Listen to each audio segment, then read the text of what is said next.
இப்போ வந்து நான் பீட்ரூட்டில் பொரியல் எப்படி செய்கிறதுன்னு சொல்கிறேன். பீட்ரூட் நம்ம என்ன பண்ணணும், நல்லா சீவி இந்த மாதிரி ரெடி பண்ணி வச்சுக்கணும். இதில் வந்து பாசிப்பருப்பு, அந்த பைத்தம்பருப்புன்னு சொல்லுவோம் இல்லைங்களா, அந்த பருப்பு போட்டு உப்பு போட்டு நம்ம சீவலில் சீவி நல்லா பிசைஞ்சு வச்சிடணும். ஒரு 10 நிமிஷம் பிசைஞ்சு வச்சுட்டு அப்புறம் பொரியல் பண்ணணும். இந்த பருப்பும் இதிலே நல்லா ஊறிடும். உப்பு எல்லாம் போட்டதால் தண்ணி விட்ட மாதிரி இருக்கும், நல்லா ஊறிடும். இந்த மாதிரி பாசிப்பருப்பை பீட்ரூட்டில் போட்டு உப்பு போட்டு பிசைஞ்சு வச்சிடணும். இந்த பொரியலுக்கு எவ்வளோ உப்பு வேணுமோ அந்த உப்பு இதிலே போட்டு பிசைஞ்சு வச்சுட்டு ஒரு சின்ன வானல் வச்சுருக்கேன். ஒரு ஸ்பூன் எண்ணெய் விட்டு கடுகு போட்டு தாளிக்கிறதுக்கு, கடுகு, உளுத்தம்பருப்பு. இது காரத்துக்கு இந்த மாதிரி மிளகா 1 இல்லைன்னா 2 மிளகா தான் போடணும். இதுக்கு ஒரு மிளகா இல்லைன்னா 2 மிளகா போட்டுக்கலாம். இப்படி கிள்ளி போட்டுட்டு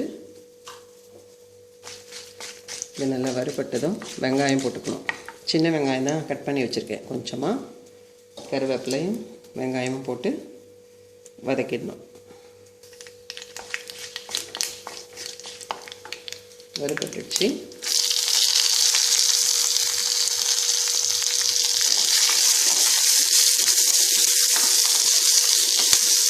வெங்காயம் கருவேப்பிலை போட்டாச்சு. இது போட்டு நல்லா வதக்கிட்டு அந்த பீட்ரூட்டை இதில் போட்டுடணும். ஆல்ரெடி அதிலே உப்பு போட்டாச்சு. காரத்துக்கு இந்த 2 மிளகா, அவ்வளோதான். இந்த மாதிரி நல்லா வாரத்தில் ஒரு நாளாச்சும் இந்த பொரியல் செஞ்சு சாப்பிட்டா உடம்புக்கும் ரொம்ப நல்லது, குழந்தைங்களுக்கும் ரொம்ப நல்லது. காரமே இருக்காது.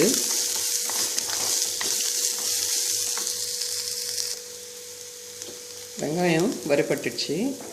இப்போ வந்து இந்த பீட்ரூட்டை இதில் போட்டுக்கணும்.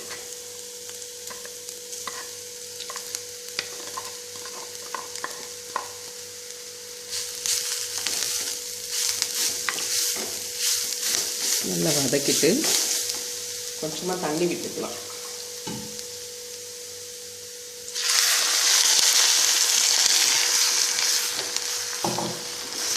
இந்த பாசிப்பருப்பு, பீட்ரூட்டு, வெங்காயம் எல்லாம் ஒன்று சேர்ந்து வேகணும்.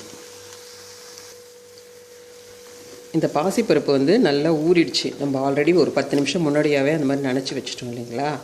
இப்போ வந்து இந்த தண்ணி எல்லாம் சுண்டுற வரைக்கும் வெந்துட்டாலே போதும். வெந்து போயிடும். நல்லா பருப்பும் வெந்துடும், இந்த காயும் வெந்துடும். நம்ம விட்ட தண்ணி வந்து இதை பாருங்கள், தண்ணி இருக்குது இல்லைங்களா, இது வந்து சுண்டிடுச்சுன்னா ஆஃப் பண்ணிடலாம்.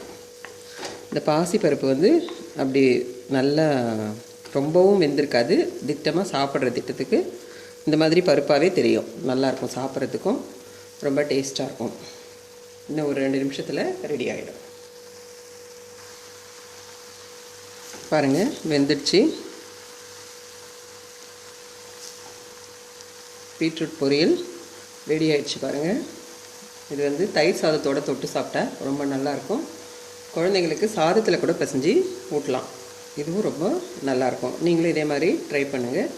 ஈஸியாக சட்டுன்னு செஞ்சிடலாம். கொஞ்சம் நேரத்தில் ரெடி ஆகிடும் பீட்ரூட் பொரியல். நீங்களும் இதே மாதிரி ட்ரை பண்ணுங்கள்.